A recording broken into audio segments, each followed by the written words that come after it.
बलिप्रतिपदा.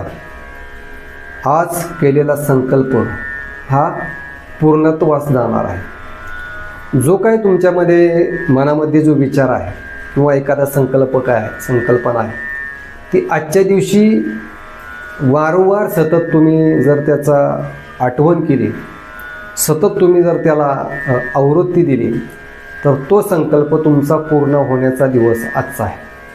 त्यामुळे जे काही तुम्ही करणार असाल, नवीन काही निर्मिती करणार असाल, व्यापार टाकणार असाल, उद्योग काही टाकणार असाल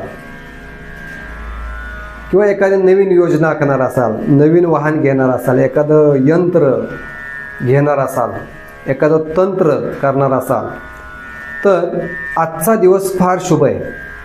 कुठल्याही प्रकारचा शुभ मुहूर्त पाहण्याची, पंचांग पाहण्याची आवश्यकता नाही. 3.5 मुहूर्तापैकी हा आजचा शुभ दिवस. दिवाळी, दसरा, अक्षय तृतीया आणि हे बलिप्रतिपदा. भगवंतानी विशेष अशी बलिराजाला दिलेला हा एक वरदान आहे आणि आजच्या दिवशी याचा जो काही उपयोग करून घेईल तो भाग्यवान असेल, असा हा महत्त्वपूर्ण संदेश मला तुम्हाला द्यायचा होता. आजच्या दिवशी या संधीचा तुम्ही लाभ उठवून घ्या. बेल आयकन प्रेस करा, जेणेकरून चॅनेलला सबस्क्राईब करा, जेणेकरून यापुढील अशी महत्त्वपूर्ण माहिती मी तुमच्यासमोर सतत घेऊन येत राहील. रामकृष्ण.